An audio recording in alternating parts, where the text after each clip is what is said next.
State into the Sweet 16, had a great game in the first one. Second one didn't really work out the way he wanted. What do you want from him? He had 5 for 5 threes in and the had first 28 half. points. I wanted to see more from Murray State. But Jalen Rose, no matter how underwhelming the first sort of like round was, there was a great, classic, historic game last evening between UCF and Duke. All the world is focused on Duke and Zion and UCF, and it came down to the end. It was Zion against Taco Fall. Gets this and one bucket, then goes to the line. Is he going to make the big free throw? No. A little bit of a push and a putback. Final play, BJ Taylor gets the call, goes to the basket, the ball rims out. Dawkins misses the finish. Jalen Rose, what did you think about this classic? A few things. First and foremost, I can't wait till Zion leaves school so I can start back hating Duke again. Like, I'm really watching and rooting for him and RJ to do well. I'm like, did that just happen? Like, I was rooting for them to win. And a couple of things that took place in that game I want to make sure that are notable. Dawkins initially started at Michigan and transferred. So I was actually rooting for him as well. His father, Johnny, is a lefty. I remember being a shorty rooting for him when he was Collegiate Player of the Year in the 80s. At Duke. So it was like I was front and center, hot sake on deck, popcorn on the stove. Like, I was really into this. And so as the game started, I'm like, oh, Zion making threes. Yep. He made 3 of them in the game. Really impressive. Another couple of random thoughts that started to happen. Trey Jones need to go back to school. Anytime you're the point guard and they're putting their 7-foot-plus guy on you because you're a liability offensively, I think he should probably go back to Duke for another year as a guy that was already projected as a late first-round pick. Though I love the way he leads the team and plays defense. As the game continued to go, I noticed that UCF, they continued to match up to Duke, and they were not intimidated. No, and there was a couple times Duke would get 7-point lead, and you kind of felt like, I see how this is going to go. Then UCF would come back, hit some big shots. Duke would stretch the lead, and then it would get closed very quickly by UCF. And when it got stretched is when Taco Fall was on the bench versus when he was in the game. That was another distinction. But, like, as all of a sudden it got late in the game and UCF is out on a fast break and they try to throw the lob to Dawkins and he doesn't catch it, doesn't finish it, and they don't get the 2 points. And then it comes right back down. And Duke goes the other way, and then Cam Reddish makes a 3. I'm like, okay, let's see how this progresses. So now, when you put the ball in Zion's hands, when he drives middle as a lefty, people anticipate he's going to spin back left. They could have called a block or a charge on the drive. They didn't call it. I like the no call, actually. When he goes up for that layup, Taco, you cannot allow him to make that bucket. It's not, even if you're going to fall out of the game. It's not just make the bucket. I found myself watching Taco a little frustrated. It's like, you need to watch some Roy Hibbert tape, dog. Like, you just need to go straight up and down. You need to realize how hard it is to score over your straight up and down arms. He's just so tall, he wants to reach over and block the shot on the way up instead of just saying, all I need to do is impede this shot instead of block it. And a lot of those calls, when you watch the replay, his arms are not straight up and down. Well said. And throughout the game, I think he probably got away with another couple of fouls. He did. Even though he did have 3 blocks and they were all on Zion. But going into the game, I appreciate both of these young men's humility. Because you could Google any footage somebody put a microphone in front of my face, and if it was about stirring the pot with the opposition, I was all for that life. Zion downplayed it. Yep. Taco downplayed it. But then the moment happened, Jacoby. The moment happened. And when Zion is about to lay the ball up, even if you're going to fall out of the game, he got 4, you got 4, you cannot allow him to get that bucket. That's 1. 2, when he gets the bucket, everybody know he going to miss this free throw. Yeah. He gonna miss this free throw. Everybody should be like, all right, now, make sure you block out, you block out, you block out. I didn't think the push was that bad. Do you think that was a call that should have been made? I like the no call. I liked it too. I You like got to the be a no little call. bit stronger. You got I to like the know. no call. You got to be a little bit stronger under there. Anybody that's played basketball know that the person that gets the low spot got to hold it down. Mm-hmm. You can't get pushed under the hoop. If you gonna get pushed under the hoop, we're gonna put you in the third spot. We're gonna put you closer to the free throw line. You have to understand that this. We're all up for this rebound because we know Zion's gonna miss this. No doubt. It's not when you got Steph Curry on the line. You kind of walk in there soft, just ready to take the ball out from underneath. And I got more for you. So now all of a sudden, RJ gets the putback, right? When you in the huddle, just think about this for a second. I got 30-plus points. I'm killing today. My dad didn't drop the play for me. Oh, it was clearly not for Dawkins. Okay, so all of a sudden, you do get a good attempt. He turns the corner. He misses the layup. And then of all people, Dawkins gets a chance to come in and tip it in. So Dawkins, having a game of his life, unfortunately misses the lob, didn't block out, and misses the tap late. The tap I thought was worse than it was. Like when you watch the replays, he was kind of on the other side of the basket, reached underneath the rim. It was a tough attempt. When I watched it first time, I was like, "Ooh, he just missed a layup putback." Play. But that was a big athletic play. That was not a high percentage shot. He was reaching under the rim. But one thing about this game that I'm going to think about with Duke moving forward is UCF did something strategic that I loved. They let some of the people on Duke just shoot wide open threes. Oh, for a reason. Like they just let them. Like even Zion, he hits them, but you see that? You see how much space he's getting there? They just let them do that, and that was this is Jones again. They're just saying, you know what? We got Taco on you, so he's going to stay underneath there. So it was, to me, that's something that you might see again moving on in this tournament is them picking a couple players on Duke to say, if you're going to shoot, go ahead. But do you don't think Dawkins was in the car with his dad like, really, you ain't draw the play up for me? He didn't ride home with his dad. He did. So we have a big news in the world of the National Football League. There was some speculation about this. The speculation is now over. Rob Gronkowski has officially retired from the National Football League. He posted it on social media. Now, a lot of discussion around Gronkowski today is he the greatest tight end of all time? Will he go to the Hall of Fame? He's going to the Hall of Fame, but Jalen Rose, the biggest question for you is he going to the Champagne and Campaign Hall of Fame? Because he has a reputation both on and off the field. Mr. Rose, be careful, because speaking about Gronkowski once got you in trouble with this company. Is Gronkowski going to be in the Champagne and Campaign Hall of Fame? Are you ready for this? I'm a huge Gronk fan, but his fun is more mainstream. What do you mean? He not even in the top 10 of athletes as it relates to Champagne and campaigning all time. Not even in the top 10. Like those videos that you're watching, it's just him dancing, spiking a beer. Like that's tame. What do you want him to do? That's tame. So let me give you some people who encompass what it takes to be on the list who's got the busts? Champagning and campaigning. Who's got the busts? How about Wilt Chamberlain? Okay, yeah, well, he's got some numbers. Okay. How about the numbers he put up on and off the field, on and off the floor? How about Iron Mike Tyson?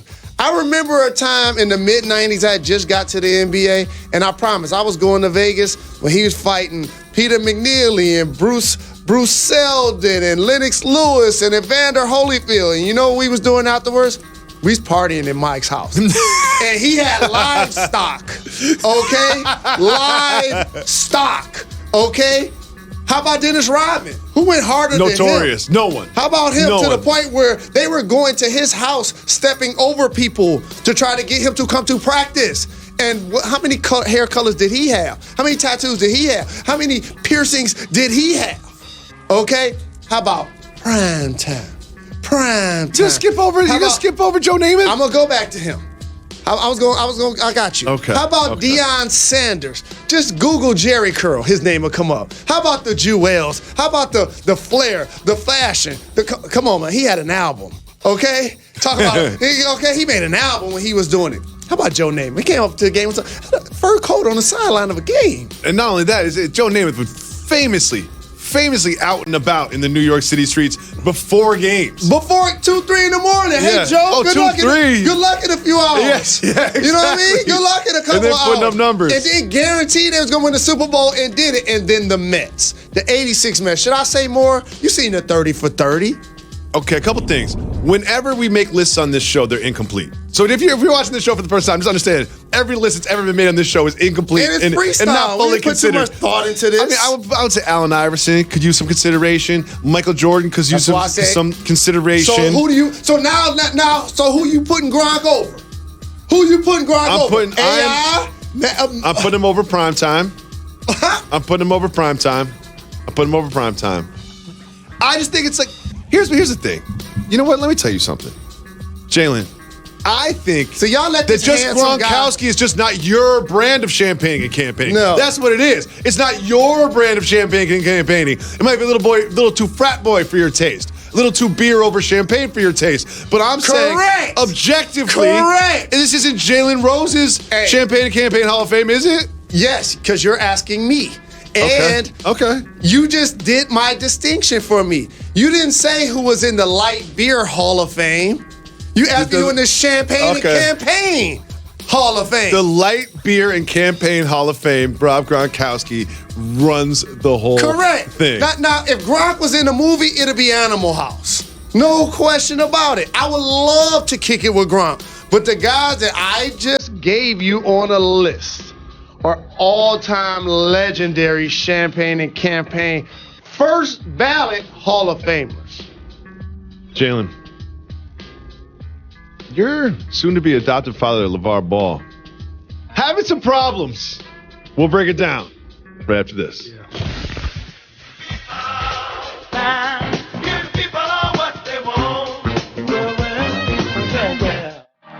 Coming to you live from Pier 17 at the South Street Seaport and brought to you by Chase. Welcome back to Jalen and Jacoby. Jalen Rose, not a great weekend for the Boston Celtics.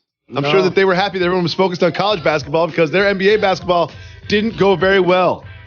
They lost to the Spurs yesterday, but it was really Saturday against the Hornets when they just kind of completely collapsed, giving up a huge lead and struggling. What do you think about the Celtics' struggles the last 4 games as they head into the playoffs? I think about the Celtics, what I said about KD. There's a lot of speculation of whether he and or Kyrie will leave their current teams. I'm now to the point of talking about why they should leave. And for one, Kyrie, he plays on the Boston Celtics, who will look up at the Raptors and say, you ain't one of these guys. Like, we got 17 championships. You can look in the locker room. Well, we made it to the conference finals without him. And now all of a sudden, you thrust him back into the lineup when Kemba Walker goes off and he talks in the media and he says, wait. Let's listen to what Kyrie Irving had to say right after Kemba Walker dominated the Celtics in the fourth quarter. Glad you got that. When Kemba gets it going like that, how tough is he to stop? It's one-on-one. I have pride. Down the stretch, try to come in and help as much as possible. We should have probably trapped him a little bit more like every other team does in the league. But we didn't. So. Torches us every time we play him, so it's no surprise. There's some subtext there, Mr. Rose. So please tell me, as someone who's been in front of the press after a losing game, what is he really trying to say? So, first and foremost, he said it takes one-on-one pride. And then in the next word, he said help. Then in the next word, he said trap. And then after that, he said like the other teams in the league do. Every other team in the league does. And then to finish it off, he says he torches us every time. So that's clearly a shot and shade at the coaching staff, at the game plan. That shows a lack of trust that your best player, in which Kyrie Irving is. By the way, if I'm building a team, it ain't 12 people that I can pick that I'll pick on my squad instead of Kyrie. No. Like, he got game. But being a leader and being the best player is two different things. A lot of times people think they walk hand in hand. They don't. And so he had this turnkey situation where he fell into Boston. Great young talent, great coach, great management, great assets, great history. But he's not happy. He and KD at the press conference at periods of this year look exactly the same. Like they're unhappy. So as his mood goes, it seems his team follows. And they're not playing well. And then all of a sudden they are playing well. They were without Tatum. They were without Horford against the San Antonio Spurs. Mm-hmm. And then not somebody in the backcourt went off on them. Somebody in the front court, LaMarcus Aldridge, went off on them for 48 points. So that lets you know that they're not competing defensively as a unit. And this is why they better be lucky that they possibly get a chance to face an Indiana Pacers team in the first round who play hard as any team in the league, but they won't have their best player. Yep. The Pacers are great defensively, too. Absolutely. And so now I'm at the point where I'm like, wait a minute. If the Pacers get the 4th seed, no. If they get the 4th No. seed, that's going to be a dogfight series. I don't see it happening. I think the Celtics win that no matter what seed they end up in, but it How could many go. games? How many games? I'll tell you when we do the playoff preview. Okay. I'll tell you when we do the playoff preview. But think about what that says about a talented Celtics team. Of course. That you feel like they're going to have a long series versus a team that plays with No effort, All-Stars. And no with All-Stars. No All-Stars. Jalen, I know you're invested in the Ball family, right? You know, you wanted LeVar Ball to adopt you, and everything seemed to be going so well for LeVar and Lonzo and LaMelo and LiAngelo and the Big Baller brand. But guess what? Not everything was going great for the Big Baller brand. Alan Foster, a friend of the family, reportedly cannot account for approximately $1.5 million of Big Baller brand money. And Lonzo, not happy about this. No. Here's what Lonzo had to say about it. Quote, "He uses access to my business and personal finances to enrich himself. As a result, I've decided to sever ties with Alan, effective immediately." And then here's where it really gets bad. Because you know when you go on Instagram and you delete all of your Big Baller brand posts, all of the posts that feature your father, that something has happened. Jalen, what do you make of this extremely, and I'm saying this seriously, important news in the business of Lonzo Ball? Well, it becomes uncomfortable because you're not only talking about business, but you're talking about a father-son relationship with multiple kids for public consumption in a family that have made themselves celebrities in their own right. So now it's multiple chapters into this large book of circumstance that while Allen is the person that he's saying that he severs ties to, it also acknowledges that he got introduced to him via his father and that they were friends for over a decade. Yes. So usually when that happens, when somebody introduced me to somebody and that relationship doesn't go bad. And you vouch for them in a business sense? Correct. And that goes bad to $1.5 million bad, then all of a sudden now it goes from being just, I'm going to rock the shoes, I'm going to rep the gear, I'm going to be happy that I'm a 50% owner, to I'm off this. Because the last time I checked, it's only one of us playing in the league. And then he took it pretty far when he did a post with a Nike slogan on it. Oh, look at that. It's only a crazy dream until you do it. That's a Nike slogan. And he put himself in the rafters, which I thought was interesting as well. King James liked it. Moving on to bigger and better, hashtag my own man. This is pretty deep because this is not just, hey, business deal gone wrong. We've seen that with NBA players time and time again, unfortunately. But this is family dynamics, father-son trust. Like, this isn't going to be the last we hear about this. And if you're LeVar Ball, you kind of have to say something. You know, I hate this a lot because, one, I wanted to see them succeed as a business conglomerate. Of course. I wanted other people to take that motto and have the courage that they can also do this. I wanted to see this family as a collection have success because we've got a chance to get to know each of these people in their own way, shapes, and forms. You know how much I love LeVar as somebody that grew up without a father. We've had him and LaMelo on the show. And so, I want to see them have a level of happiness and success that these type of situations being talked about on our show really make that relationship tough to garner, because I know if he's unhappy with Allen in some way, shape, or form, he's obviously unhappy with his father. I look forward to the press release that says Alan Foster is no longer part of this company and Lonzo looks forward to rejoining the Big Baller brand, and this was just a tough patch for them. I hope that is the case. Do you know what is the case for us? Next, we have a special guest on the show, Cassidy Hubbard, in studio right after this.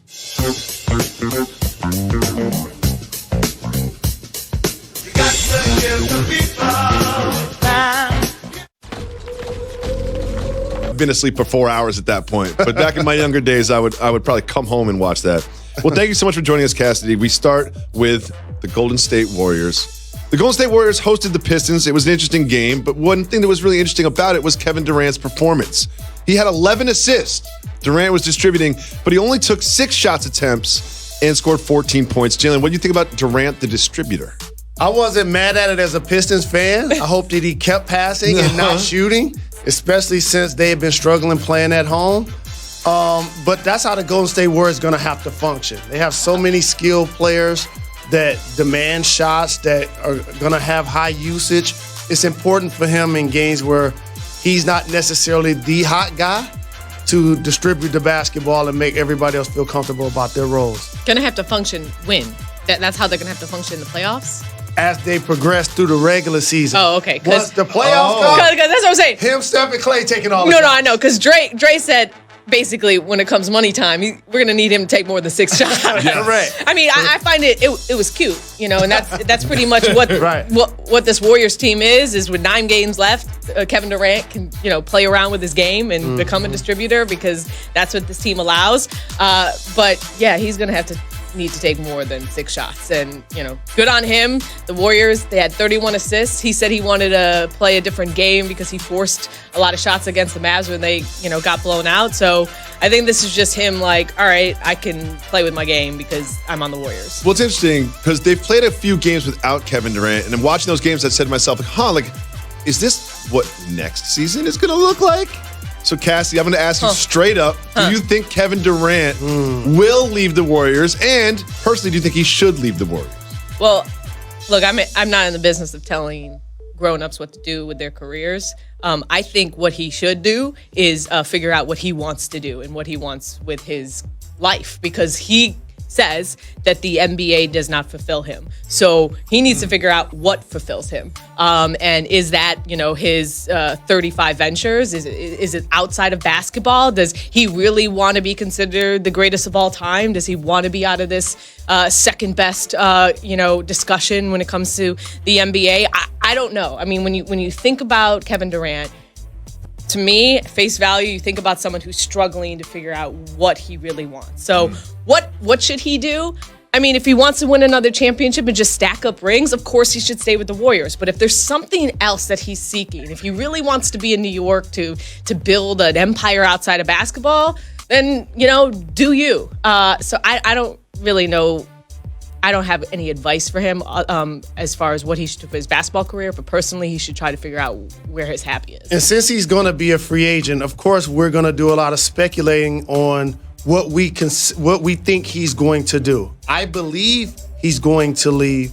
And as I watched the team a little bit further over this last month, I started to take it a step further and consider myself saying, these are the reasons he should leave.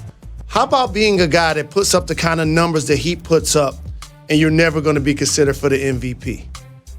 How about a guy that left the Oklahoma City Thunder to come to the Golden State Warriors, just like you just said, Cassidy, won finals MVP back-to-back years, and that does not make him happy? How about when we talk about who the best players in the game is? He don't even get mentioned. We've diminished his greatness from him leaving OKC to the Warriors without realizing it. And now that he's living it, it's almost like, wait a minute, they're not treating me like I'm number one. Like, I'm seeing him sparring a little bit back and forth with Steve Kerr in the media. I'm seeing him going back and forth with Draymond in the huddle. I'm seeing the team play better when he's not in the lineup, but Steph is. And the team really struggling when he's in the lineup and Steph isn't. In particular against the Dallas Mavs. That's the problem, because people are always going to be second guessing if he's even the best player on his own team. Correct. Let alone in the NBA. Yes. It is. And it's interesting that you bring up the MVP conversation, because that transitions very nicely into what James Harden did, which Friday night and in a tournament weekend seems like a million years ago. But Friday night against the Spurs, James Harden had one of his best performances of his career, 61 points, tying his career high. And in my mind, kind of silencing the Giannis for MVP thing. Cassidy, is James Harden or Giannis Antetokounmpo your MVP right now? So, hashtag no big deal, but I do get a vote. So, It's a big deal. It's a big deal. So I'm really. Okay. There are about 175 people walking the earth with votes. I get real stressed about it. It's a lot. It's it's a lengthy process. You got to dedicate a day to it. Yeah. Research leading into it, but the day of sitting down looking at it. I don't know. Giannis was my MVP. But I struggle with the definition. I know you guys have this conversation over and over again. What's the definition of MVP? Of course. He's the best player on the best team, most complete player, in the league right now for the best player and the best team. I guess I'm still sticking with Giannis, even with James Harden. Interesting. Even though, to me, I would argue that the Rockets may not even be in the playoffs without James Harden because of all the injuries and what he has had to do to carry this team. And I worry about, him in the playoffs. He's struggled in the last couple of years. Yep. So I'm still sticking with Giannis because of just the fact that I'm so surprised at what the Bucks have done this year. And when I see Giannis just as a player, he, to me, is the best player. It's going to be fascinating to see how this plays out because I also am a voter. And right now, I would vote for James Harden.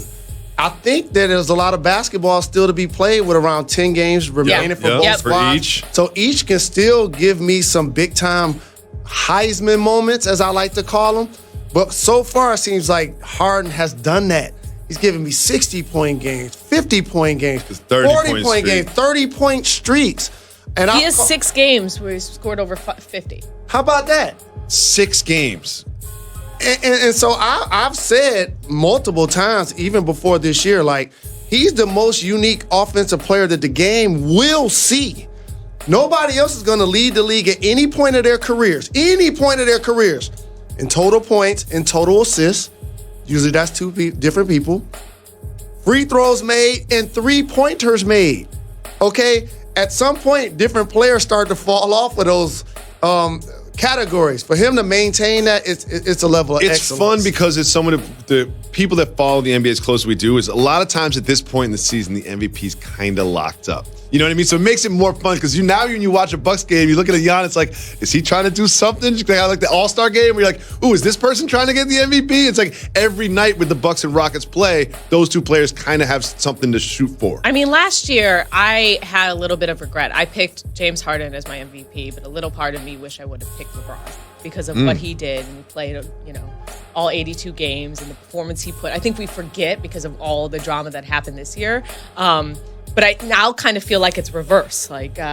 James Harden was on the best team and he was the best player for the Rockets. But this year, he's carried this Rockets team. Like you said, there's 9 games left. I could change my mind, but I think I'm still holding on to Giannis with a little tipping to Harden. It'll be interesting to see. It's going to be so fun to see. I'm going to ask you guys who you're voting for on the day of because something tells me it'll still be questionable at this point. And I still don't know what I'm going to do for Rookie of the Year either because that's going. I thought it was Luka locked up. No, it was about 2 months ago. I know, right? When you know the game in a good spot. Right. When you're debating MVP and you're debating Rookie of the Year. Absolutely. And not based on a technicality like last year. What Ben said. But that was also Cassidy missing a shot to go for a triple-double. We don't know about that. Or what about, I don't know, boneless chicken wings? We'll debate these things when we come back. Soft boss move is next.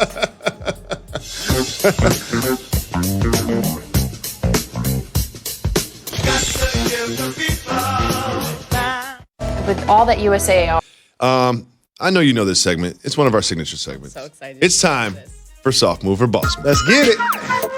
This one needs absolutely no explanation. Wait, they did you so bogus on that. That's actually much better than I really look like in an undershirt, to be honest with you. Yeah, that's actually nice. That's a compliment. All right, both Oregon men's and women's basketball teams won over the weekend. However, we want to show you this play from Sabrina Ionescu. Let's just take a look at what happened with Sabrina at the end of her game. LaChina and I were wondering, did you miss that last one on purpose there? A little bit. I knew exactly where it was going to go, so I was like, let me just kind of add a little bit more rotation on this shot so I can get it back.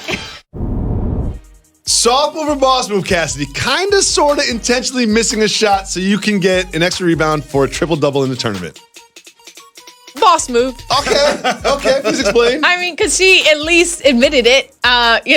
There's been times when a point guard in OKC would do a thing or two. Oh. And if you'd ask him about it, he'd be like, next question. Mm-hmm. I guess it's less about the action and more about the owning it is the boss move. Oh, I like it. I agree with Cassidy. This is a boss move because it's hard to get a triple-double at any time, especially in the NCAA tournament. And it wasn't like what my guy Ricky Davis did back in the day. I love that. When he played for Cleveland. When they threw it to him in the backcourt and he went and laid it up and thought he was going to get a bucket from that. And it didn't count. Yeah. So based on It's a high level of difficulty of trying to get the triple-double. See, here's what I'm going to say, because I like to go negative. I think she's lying. That was a little bit. three-point shot. She did not try to miss a three-point. If she's got the ability to miss a three-point shot and make it carry him off the rim just where she wants to so she can go get it, I think that it's just Is it lying if it crosses her mind as she's going for it? I think as she's going for the rebound, she was like, ooh, that actually worked out nicely for me. But I don't think she intentionally missed the shot, But per se. her answer wasn't a definitive yes. She was like, yeah, sort of. So if you think about it, like in the act, she's thinking about the triple-double. Okay. She rushed the release a little bit. Yeah. A little bit. And ran after it. We'll see. It worked out well for her and for Oregon. We're talking on about both her. sides of the ball.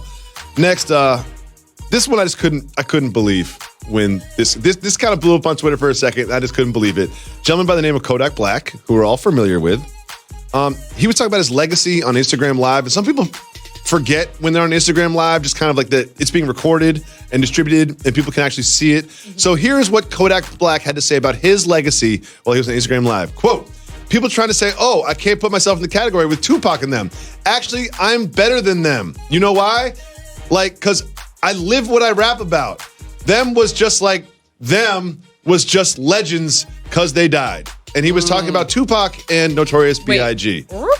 Soft move or boss move, calling yourself the greatest when no one else will. So we don't have to focus on Kodak here, but just sort of like calling yourself the greatest even though no one else on the planet considers yourself the greatest. Soft move or boss move, Cass? To me, it depends. A soft move. Yeah. Right. Go shout smart about it. Yeah. She tried to be like, oh, if you don't believe in yourself, no one else will. I didn't like how you preference it like it has nothing to do with Kodak Black. It does. Like, it does. If Jay-Z is saying this, then to me, it's a boss move. You're kind of in the peripheral. There we go. Then it's a boss move. But if we can't even see where you are, that's well said. That's well fair. said. That's if fair. you in the conversation and you say it, it's fine. If somebody go up to Kobe and ask him about it, he can say it. And it's cool. Right. But if it's me and I'm trying to say I'm one of the greatest of all time, that's a soft move. It's like Pascal Siakam's having a great season, right? Right. But no one's like, he's not out here saying he's the MVP. Right. You know, it's like it's like you're doing great, you're fine. Right. But you're not there. And to say that Biggie and Tupac are legends just because they died is I would say a misunderstanding of their body of work. Let's just say that. and it's a bad representation of millennials. Don't understand history. Yes. And that leads people like us to say that when these comments I mean, I'm a millennial, but I'm on the back end. I'm on the back end, okay? Oh, when you're selective when you want to be a millennial. Right. It's nice. He may even be Gen X. You I can don't do even that. know. You can do that. All right. A gentleman named Nick Memo in Freetown, Massachusetts, had a box arrive at his door. He's like, oh, this is weird. Big box, huh? Didn't order it. Oh, this is odd. And then you can tell on the box, it says 86-inch television. Arrives at his home. So what does he do? He opens it up, sets it up, starts using 86-inch television. Now, he did order a television, but it was smaller. He has then been arrested and charged for this because it was mistakenly sent to him a much more expensive television. Cass, keeping an item that's accidentally mailed to you, soft move or boss move? So this was on Amazon? I thought maybe so I had a situation where, Bye Bye Baby sent me a bomb stroller that I did not order. What did you do? I hesitated. There was a little hezzy of wanting to keep it. A little hezzy. A little hezzy. Doing amazing. But I sent it back because it had the name on it. Of the person who was supposed to get it. Oh, gotcha. So this was a mistake by Amazon? I believe his name was on this box. This is a soft move by whoever sent it. and by the police. If you're the arresting officer, the arresting officer's got to be like, oh, wait, I'm sorry. So you ordered a TV. They sent you a TV, but they sent you And just your like name a was on better it? TV? Yes. You sent something to my crib and they got my name on it. And I'm keeping it. I'm keeping it. Now, see, here's what I would do is I like that you mentioned the hezzy. Yeah. Because I feel like I would just kind of cool it for like 4 days. You know what I mean? And just let it stay in the box for like 4 days. And then when I wake up on day 5, like, oh, I'm definitely setting this up. I'm definitely setting this up and connecting it to my I don't know if Wi-Fi. I should admit this, but I'm going to because I'm on Jalen Jacoby. Yes. Oh, I love this. The hesitation. Like, I thought about, like, should I return this joint and try to get... Oh, I like that. Yes. Oh, I like Yes. this. Yes. I like this. Yes. Oh, okay. You bring it to the store. Say, don't worry, I don't need it. Don't credit my account. I'll just take store credit. Baby stuff is expensive, y'all. Oh, yeah.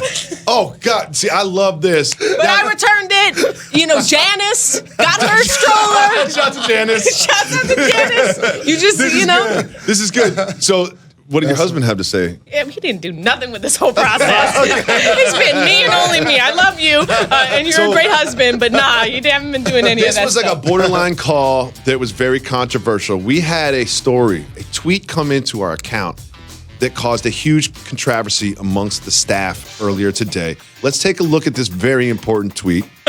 Came from Gabriel. He said, basically, soft move or boss move, grown men eating boneless wings. Boneless wings, soft move or boss move. Jalen, we'll start with you. Soft move. Definitely a soft I've move. never eaten a boneless wing in my life. That's a lie, but it's a soft move. Cassie? I mean, I like chicken nuggets. So, like, I think, what are we talking about? So this Boneless is the real wing debate. is like a popper. A boneless wing is, here's the thing, is let's just take a look at this very important full screen that our journalists, that the staff put together.